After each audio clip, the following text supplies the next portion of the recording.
Hello, welcome to the Sower. Today is March 25th, 2025. My name is James Patterson, president of the Ciceronian Society, professor of politics at Ave Maria University, research fellow at the Center for Religion, Culture, and Democracy.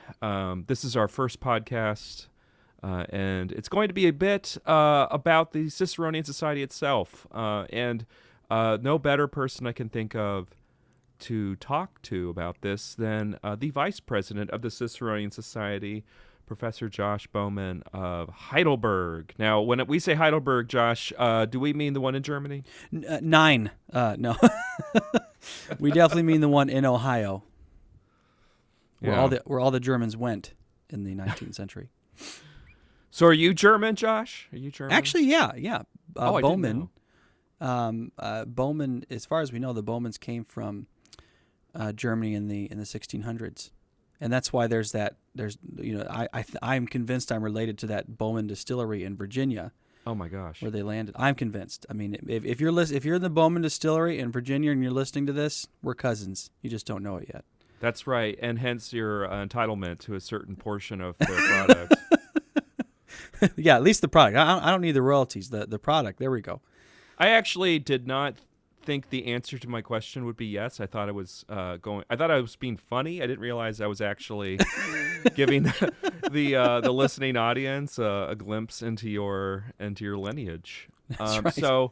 So you, among all the people who are leading the Ciceronian Society, you're probably the best for explaining it because you've actually been involved in it longer than I've been, or that our board secretary Bill Batchelder's been in. So why don't you tell us a little bit about the Ciceronian Society? Sure. Yeah, I wasn't there at the founding, but we started in 2012, and our first conference was at the University of Virginia. Interestingly, James was there. He didn't know we were meeting there, but I also was not there. And originally, it started off as a very unique interdisciplinary society to focus on three core themes that we repeat all the time: tradition, place, and things divine. And things divine being a phrase from the works of Cicero.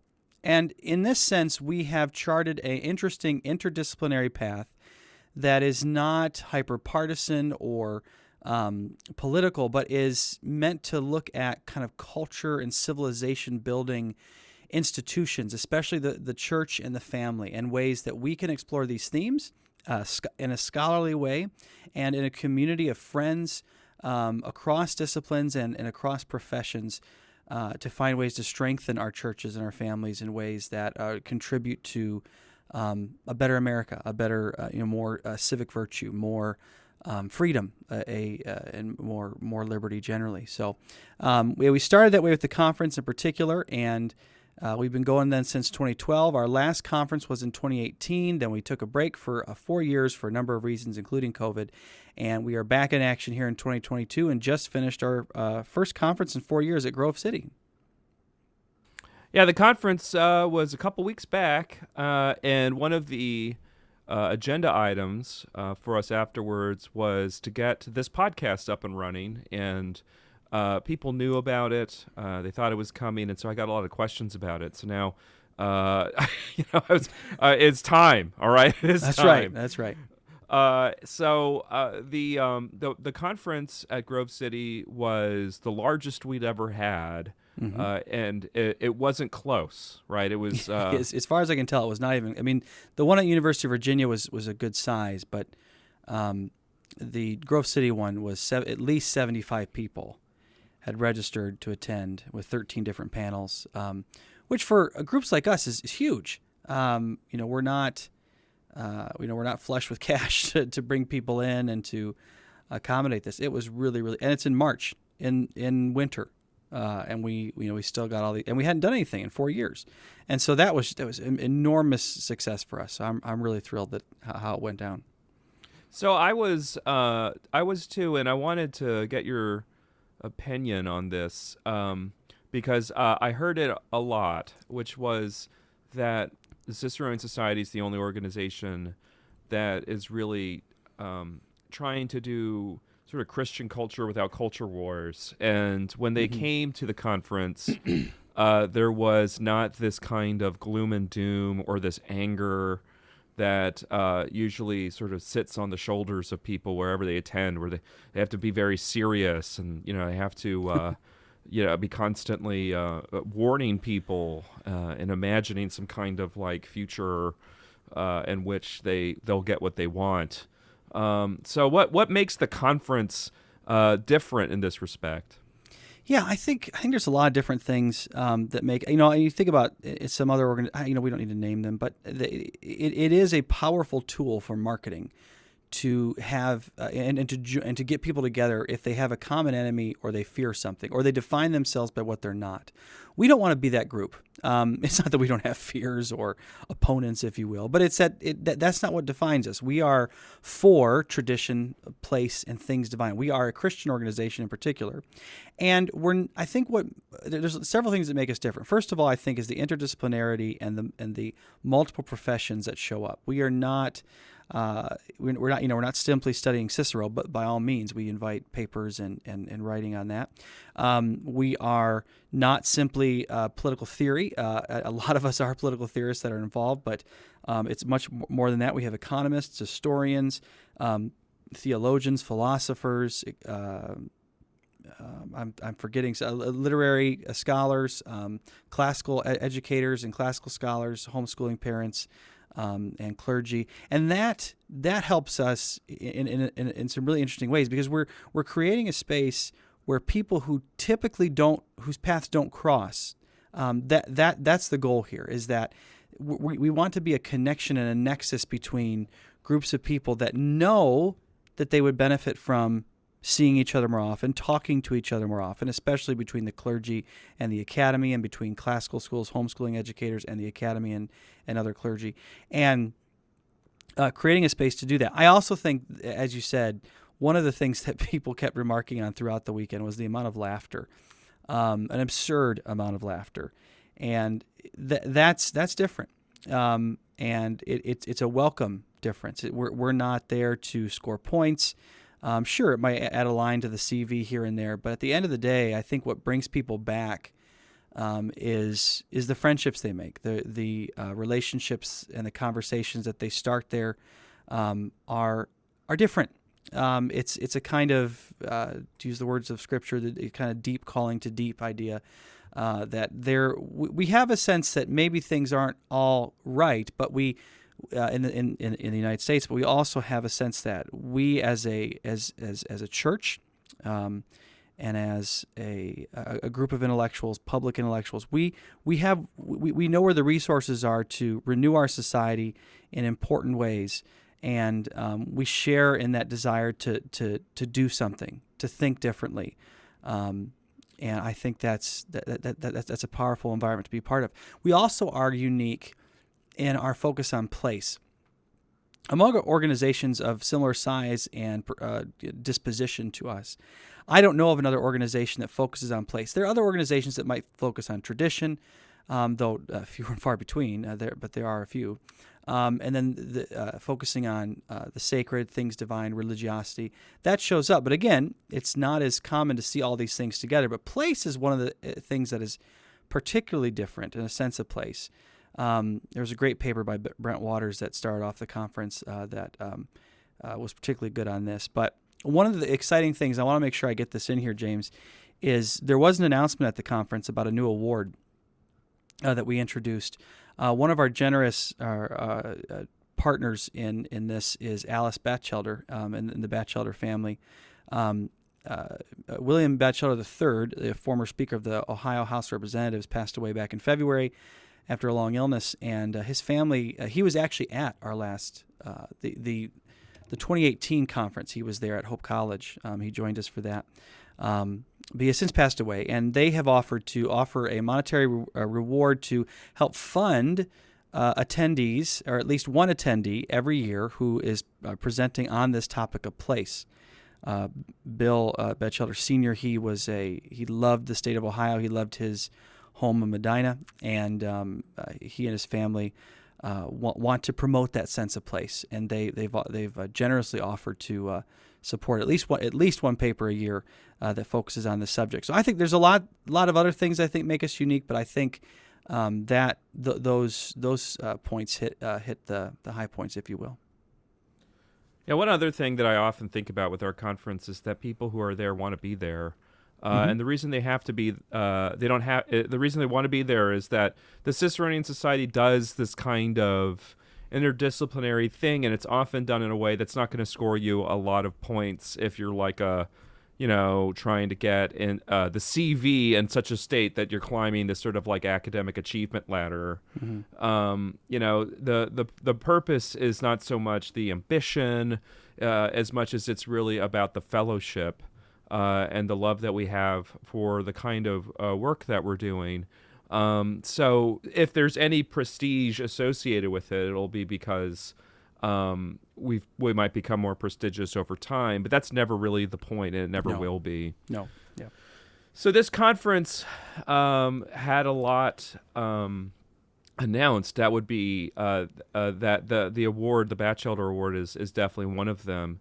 We also announced next year's location, which is Belmont Abbey College in Belmont, North Carolina. That should certainly have slightly better weather in March. I sure hope so. Because if it doesn't, they're not going to be able to remove the snow. No, not with this much proficiency. We had a snap snowstorm show up at Grove City, and we did not plan with the expectation, but the good people of the Pittsburgh area are very good at handling this in a way that I suspect the people of Charlotte, North Carolina, are less prepared. Right, and the conference it'll be March 9th through 11th at Belmont Abbey College, and which is a great space. It's a beautiful Catholic school down there, just outside not too far from the Charlotte airport at all. We're working on accommodations and things like that. But it's so exciting to have a place this far, a location this far out in advance. And it's never too early if you're listening to this, even if we haven't released the call for papers. If you have ideas for panels or workshops or kind of an author meets critics or something like that, let us know. You can send us email at info at ciceroniansociety.org. We don't know who the speaker is going to be yet or anything, but we know we're going to have a lot of fun, and we know that it's going to. We expect that our numbers will be similar to this year, and it's going to be good. And I think, I'll save that news for later. But I would say that this is going to be a lot of fun, and we certainly hope to see you there, because there were so many times during this previous conference where people would say, gosh, I wish so-and-so was here, or so-and-so would like this, or so-and-so, that's a great opportunity. And so we hope that those connections are made and that people come to North Carolina to enjoy it with us. There was a person who pulled me aside at one of the during the evening's festivities, and said I couldn't quite tell if he was saying this to warn me or what, but he said that the number of people applying next year will at least be doubled. Oh, geez. So good luck with that, Josh. Well, yeah, and one of the things I hope I said this to several people, and we haven't really planned on this yet, but given how quickly we grew in just this first conference, my hope is that we never get too big, right? And so if we, keeping it around 100 people, which is small, compared to most conferences like this, but depending on how things go, it would be nice to do 2 of these a year so that we could spread out the attendance. That's a long-term goal. That's not going to happen in the near future, but the hope is that we remain that kind of intimate small place where you do have a chance to hopefully talk to every single person at the conference at least once, and that we know each other's names, and that the name tags become superfluous after day one. So I think that's a long-term goal, but I do the enthusiasm for next year is already there. And so it's never too early to send stuff in so we can start thinking about what we're going to do. Yeah, and so we had the conference. That was definitely part of our short-term game plan when we were bringing this back after the COVID situation had been more or less dealt with. And we're doing this. This was another part of our plan, right. The Sower podcast. And the third was pietas. And I remember I had to work on that pronunciation because I was saying it wrong before. You were the one who criticized me about this, and I should know, right, how to say this stuff. Remember. Yeah. Well, I didn't forget, Josh. Okay. But what is pietas? What is this thing? So it is our new peer-reviewed journal focusing on the same themes: tradition, place, and things divine. Kevin Slack up at Hillsdale College is our editor right now, and he is an excellent scholar himself, and we look forward to seeing what happens. So it is going to be a traditional peer-reviewed journal, but it's very interdisciplinary. We expect most proposals coming in from the humanities and social sciences, scholarly articles that are meant for peer review. And this is a journal where you're thinking to yourself, I've done some good work here, but it really doesn't fit the ideological or disciplinary narrative elsewhere in my given discipline. But it relates to these core traditional themes of tradition, place, and things divine, and this is probably the place to send it. We're going to put it through the ringer in terms of peer review. Kevin is he doesn't mess around in that regard. We want the good, rigorous scholarship to be sent through there, and we look forward to seeing what you send in. We're also hoping to do book reviews and other possible. We're looking. The long game is. Maybe some symposium or symposia, I should say. That's the plural there, and reviews of other things as well. But that'll come later. And starting a new journal is tough. There's a lot out there, but we believe we have something unique to offer, and I hope that we can give a lot of people a venue they may not otherwise find. And so I hope that gets started by the end of the year. It should be. It'll be a digital journal. It'll be free. And we're really looking forward to it. And what's the striking thing is, we're looking for a title for this journal. You remember this, James? Pietas wasn't taken. Unless we've completely missed something, there's no journal with the word piety in it that I know of, which is in and of itself telling, right? Yeah. It really is. It's terrible. So... Yeah, as for, I just want to personally testify to Professor Slack's very high standard. I submitted a manuscript, and to keep things very blind, double blind, I won't say what it was about, but I was given a revise and resubmit. That's right. Like, do you not know who I am? Right? Yeah, well, you know what? That's what you get, man. You got to revise it. I am the president. The president of Ciceronian. Well, revise it, Mr. President. Yeah. I mean, that's also... There's that just no shows push us, around Kevin, though. No, but that also shows, I think, something that is very important to us, is that we hold each other to these high standards. And that's part of the community that we are part of. That this isn't, well, I'm just this is a revise and resubmit because you didn't read my book or something, right? Or it's a revise and resubmit because you're not playing the disciplinary game. Kevin says, no, you need to do a better job. Your argument needs to be stronger. You need to use different sources on this. You need to write this better, explain this better, deepen our understanding of this. And to me, that is a very collegial, positive atmosphere. It's the kind of community that, especially if you're whether you're a scholar, you're a teacher, you're a member of the clergy, you want to be part of people that want you to be a better version of yourself, right? And that to me is illustrative of that. Yeah, a big problem that journals suffer from today, and it's kind of you can definitely see why it happened, is that in the effort to determine whether a person at a college or university is really staying up with conversations in their field, you want to check in on whether or not they're participating in those conversations. So that's why, suddenly citations and all the like became ways of gauging participation in those conversations, but they've turned almost into a kind of a full contact sport in which everyone is publishing tiny little slices of research in as many different places as possible in journals that nobody actually reads as journals anymore. Right.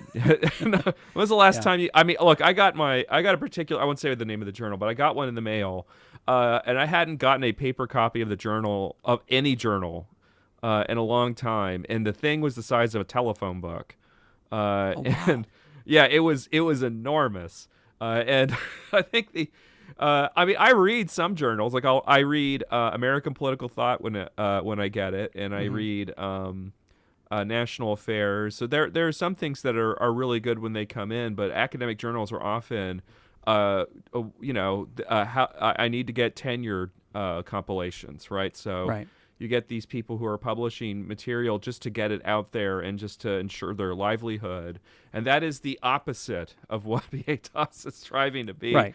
It's supposed to be like, engaging and interesting and yet scholarly, and Hmm. so we want to have high standards, but we also want to make sure that it's not just this this almost factory tenure machine, right? It's very that kind of stuff kind of upsets me when I see it in academia. Moving on from the journal, then, James, what are your goals for this podcast? Which is, I think we mentioned it's called the Sower. I think we said that at the beginning, right? Yes. 20 minutes ago we said that it was the Sower. Set the title throughout the whole thing because That's right. I'm working on the branding here. Okay. That was just getting gut checked right there. By the way, that is. Well, I mean, this is something we did not do before. So No. we were there was a journal, affiliated journal before. Conference was here, but the podcast is new. But what are you hoping to do with this? Because this is mostly going to be on you, as far as I know. It's there's been a fair number of people who have started podcasts because of COVID. It was one of the few things that you could do easily. And it's important to understand that, this is not the motivation, right? Where that COVID sort of keeps me at home, and so I'm going to do this now. Because COVID's kind of over for, at least down here in Florida, it's been over for like 2 years. That sounds crazy because 2 years from today was like when everyone was locking down. But that's kind of how Florida was, right? It's Yeah. kind of like, so I've always had a little bit of trouble whenever I've left Florida going to places that have any kind of COVID restrictions, but that's neither here nor there. The ambition for the podcast is to have conversations with people who are participating in Ciceronian events so they can get their ideas out there, and not in a way that is necessarily sterile and academic, but rather more conversational and pleasant, and not just, though, to have scholars, but also to bring in people who are practitioners in various themes that we talk about. So, like, clergy and church elders, people who engage in historical preservation. That was actually one of the coolest things we had as a person at the conference was Grace Trumbo, who came. And she part-time she works at the Museum of the Bible. Did you speak to her? Yeah. Yeah. She had a great paper on. There was a kind of a sound-oriented exhibit. I can't think what the word for that is. Forest for 1,000 Years or something like that. It was really interesting. But those kind of public history things, I want to encourage more of that. That was a really interesting presentation. Yeah, in fact, like, talking to her reminded me of this crazy televised event, or it was sort of streamed online and partially televised, in which I think some Confederate statue, I forget which Confederate statue was taken down. It may have been the Lee statue in Charlottesville. I don't remember. But there had been a time capsule placed in it. Yeah. And they were like taking out all of these things they knew about. That would be in there, and I was like, this is fascinating. And then I checked the number of people watching the stream, and it was a very large number of people. And then when speaking to Grace, I was like, oh, this is something that people are really interested in. And so it doesn't always need to be academic work, although clearly that's something we're going to do. I mean, we could talk to people about professions that maybe people don't know anything about or never think about. Or forget about, and how important their work is. So people who work in like archives, people who work in private collections, And a big reason to talk about these things is, in many cases, you're talking about institutions that don't see as much traction as they used to. Right. Public Civil War memorials, for example, are less well trafficked than they used to be. So the hope is that by talking to these people, they might be able to spread their message about why it's important to come see these events, what sort of cultural enrichment is about. I think one of the coolest conversations I had with anyone at there was actually with Miss Trumbo about getting rid of the white walls at exhibits because it kind of creates a kind of weird ambience and takes things out of their immediate context. And I was like, man, people need to hear about this. This is, I get around, Josh. I have I do academic stuff. I write stuff. It is all new to me, and I knew that I was not alone in both being new to and interested in. The time capsule example you gave is a good one because it's kind of like we're constantly reopening that. Because you think about a time capsule, Well said. It's very, very specific to a place, right? And I want to say, was it one of these particular, and it may have been the Lee statue. They took out a time capsule, and it was so particular. And I remember reading the article, like it was very, very place centric, very location centric stuff, right? Like newspaper clippings, pictures, letters from people that were there, and it was not. It didn't have the drama like the conspiratorial stuff or secrets revealed from this time capsule. No, it was very personal and place oriented. In a way, what we're doing in the podcast, we're doing in our conferences, and the relationships that we want to build in the long term, is constantly reopening those other time capsules in a way that show us the peculiarities and the beauty of the places that we come from, and where we raise our families and where we build our churches. And I think that's a really, really good opportunity.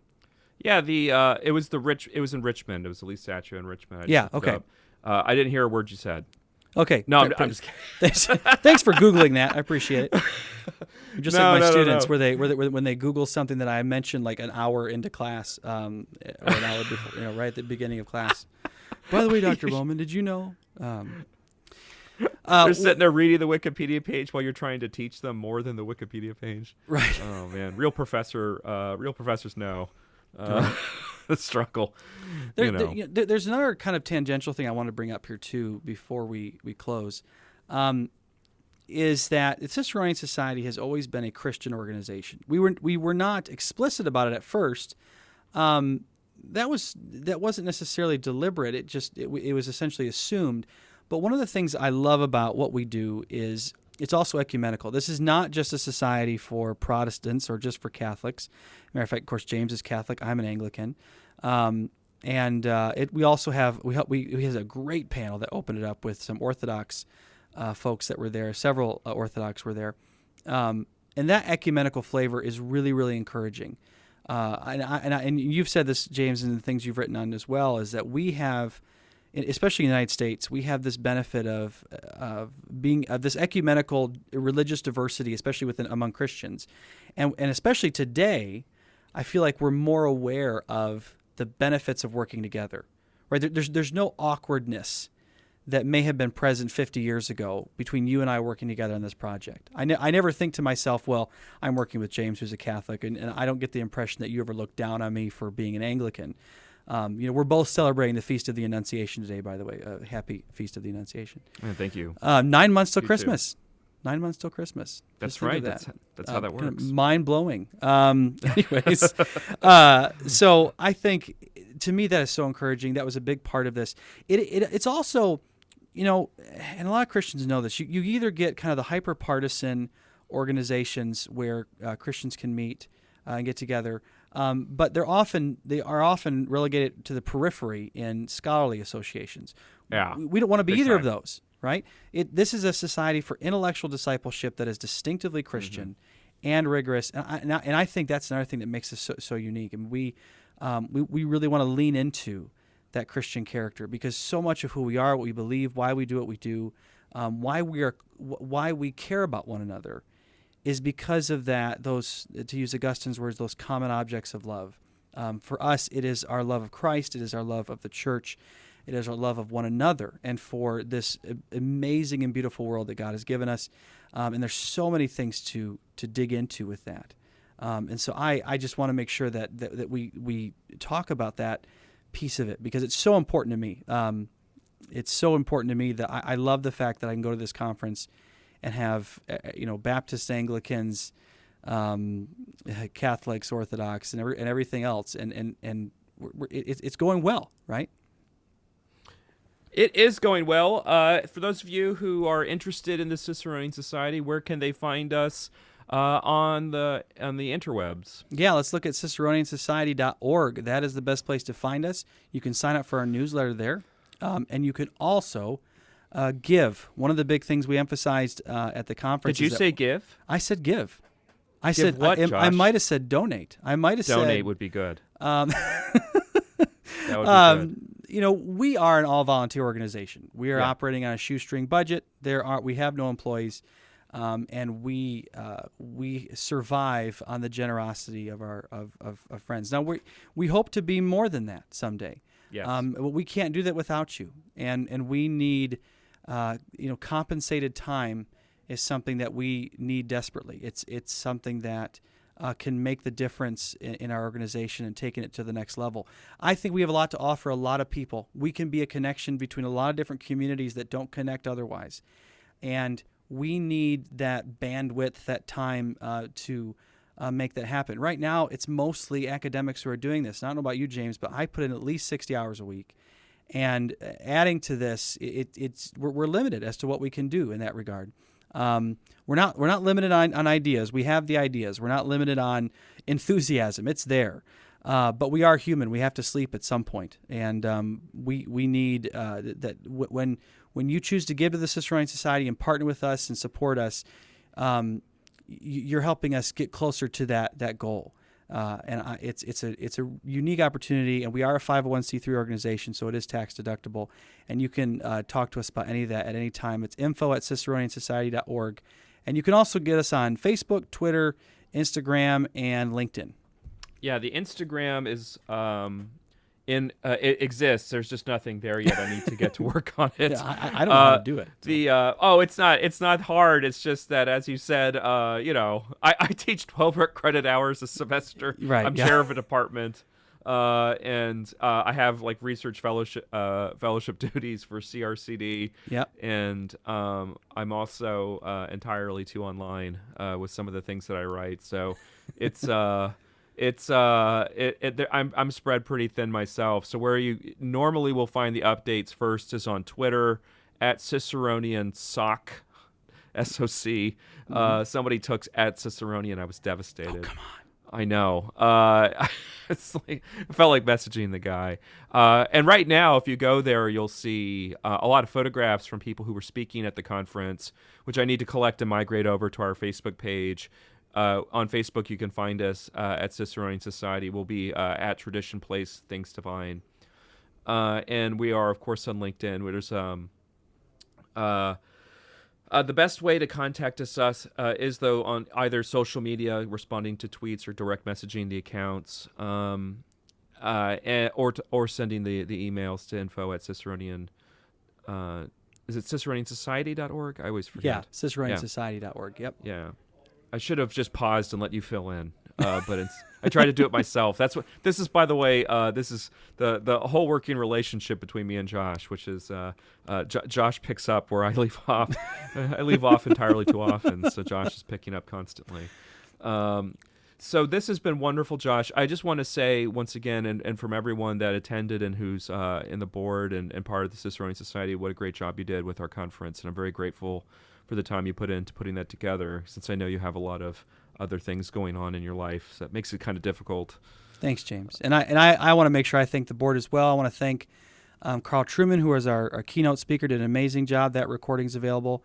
You can see that via social media in particular. Also, the last thing I want to say here is I want to thank not only the presenters, attendees, and everybody who supported us, but also specifically for the generosity of Intercollegiate Studies Institute and the Center for Religion, Culture, and Democracy. Both those organizations made a huge difference in making this conference happen, and I'm so grateful for everything they did. We had a lot of organizations represented there, but those two in particular supported us financially, and we're grateful for that. Yeah, really, really big gratitude for what they've done, and for Grove City. That's right. They were amazing. They were taco great. Bar, that taco bar was bar. life-changing. Yeah, I did not expect there to be a taco bar of that quality. Exactly. In the middle of the countryside of Western Pennsylvania. Right. It's like this is definitely 10 out of 10 tacos for Western Pennsylvania. Easily. I'm from Texas originally, so I have high standards. That's right. So thank you very much, Josh. This was a pleasure. Hopefully we'll have you again on soon. And I thank all of you for listening. Remember to visit us at ciceroniansociety.org and hit us up on social media. Have a wonderful Feast of the Annunciation, everybody.